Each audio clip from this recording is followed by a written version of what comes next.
আমাদের নাটকে in totally কোনো গিভ এন্ড টেকের অফার আসে না, যেহেতু আমি নাটক করে থাকি বেশিরভাগই আপনাদের দয়ায়।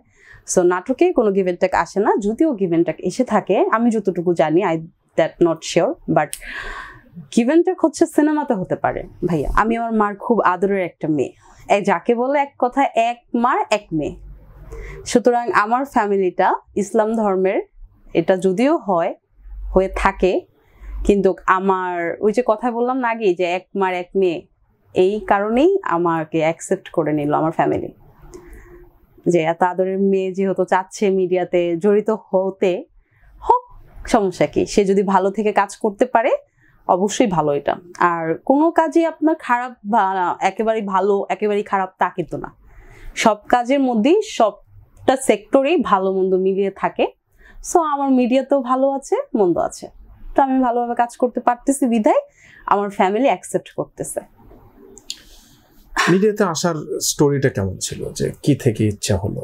আচ্ছা, মিডিয়াতে আসার স্টোরিটা যখন আমার 13 বছর বয়স, তখন হচ্ছে মানে আজ থেকে আরো 10-11 বছর আগের কথা, এখন আমার 24 ইয়ার্স চলতেছে। তো 13 বছর বয়স যখন, তখন আমি অপু বিশ্বাস আপুকে আর হচ্ছে শাবনুর আপুকে ফলো করতাম, তাদের টিভিতে ছবি দেখতাম, তাদের ডান্স দেখতাম, দেখে আমি একা একা ডান্স করতাম। এবং এই ডান্সের জন্য আমার বাবা আমাকে খুবই পিটানো দিত, পিটানো বলতে কি মানে চোখ গরম দিত, আর মা আমাকে সাপোর্ট করতো, ওই যে এক মার এক মেয়ে কথাই বললাম। তো এই নাচটা করতে করতে না আস্তে আস্তে নাচের প্রতি একটা আসক্ত হয়ে গেলাম ফার্স্টে। দেন নাচে যখন আসক্ত হলাম, নাচ থেকে কিন্তু আমাদের ফেজের যে একটা ভঙ্গি এটা চলে আসে অটোমেটিক, আপনারা সবাই জানেন, আপনিও হয়তো বা জানেন। তো এই গানের সাথে মুখ মিলিয়ে মিলিয়ে চোখের মুখের যে কথা বলার স্টাইল, এগুলো দেখলাম যে না, নায়িকাদের মতন লাগতেছে নিজেকে, হাস্যকর যাই হোক। তো ওইখান থেকে ইচ্ছে হলো যে না, আমার হাইট ভালো, ফিটনেস মোটামুটি আপনাদের দোয়া আল্লাহ যতটুকু রাখছে ততটুকুই আছে, কমতেছেও না বাড়তেছেও না। তো সবকিছু মিলে আমার মনে হচ্ছে যে না, আমি একজন আর্টিস্ট হতে পারি, নায়িকা নট নায়িকা, একজন আর্টিস্ট হতে পারি। তো আমি চাই বাংলাদেশের এই দেশের একজন সুনাম ধর্মী মানে আর্টিস্ট হয়ে থাকতে, পরিচিত মুখ হতে, নায়িকা না। দেখেন, আপনি যত বড় বড় পদ পাড়ি দিতে যাবেন, ততই আপনার বড় বড় বাধা বিপদ মানে সবকিছু সামলিয়ে সাহসের সাথে জয় করতে হবে, তাই না?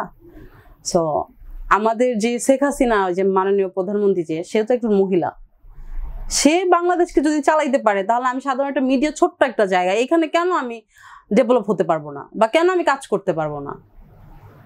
অবশ্যই পারবো। আর এইখানে বাধা বিপদ তো আসবেই, স্বাভাবিক, এগুলাকে সরিয়ে দিয়ে আমি কাজ করব, এটা আমার কনফিডেন্স, পারবো। গিভ এন্ড টেকে যদি আমি যাই, খোলাসাই বলি, কারণ আমি কোনো কথাই লুকোচুরি পছন্দ করি না। আমাদের নাটকে ইন টোটালি কোনো গিভ এন্ড টেকের অফার আসে না, যেহেতু আমি নাটক করে থাকি বেশিরভাগই আপনাদের দয়ায়। সো নাটকে কোনো গিভ এন্ড টেক আসে না, যদিও গিভ এন্ড টেক এসে থাকে আমি যতটুকু জানি, I that not sure, but give and take হচ্ছে সিনেমাতে হতে পারে ভাইয়া, বড় বড় বিজ্ঞাপনের কাজে হতে পারে, সেটা হচ্ছে একান্ত আর্টিস্ট, প্রডিউসার বা যে মালিক থাকে, চ্যানেলের মালিক, তাদের বিষয়। এখানে জোরাজুরি কিছু নাই। সবচেয়ে বড় কথা কি, যে মিডিয়াতে কোনো জোরাজুরি বা মিডিয়াতে কোনো ওই যেটাকে কি বলে রেফ নাকি, হ্যাঁ, রেফের কোনো সাবজেক্ট নেই। আমি যদি চাই, হ্যাঁ, আমাকে কেউ ইউজ করতেই পারে, আমি যদি না চাই, মিডিয়ার কোনো মানুষ আমাকে এরকম টোক্কা দিয়েও দেখবে না। মিডিয়াতে মানুষ এত ভালো, আপনি যদি চান, আমি যদি চাই, আমাকে একটা পার্সন টোক্কা দিবেই, মিডিয়ার ব্যাপারটা আমি বলতেছি। আর আমি যদি না চাই, যে না আমি চাই না, তাহলে মিডিয়ার যত বড়ই হোক, যেই হোক, ইকবাল ভাই হোক, সাকিব খান হোক, বা রাকিব ডিরেক্টর যেই হোক, কেউই এরকম করে এটা টোক্কা দেওয়ার সাহস পাবে না, যত বড় নেতাই হোক সে। মিডিয়াতে পারছে মানে মিডিয়ার পার্সে এসে সে টাচ করার সুযোগ পাবে না, এটা হচ্ছে মিডিয়ার সিস্টেম। তার জন্য মিডিয়াকে আমি স্যালুট করি, মিডিয়া আমার ফেভারিট একটা স্পেস।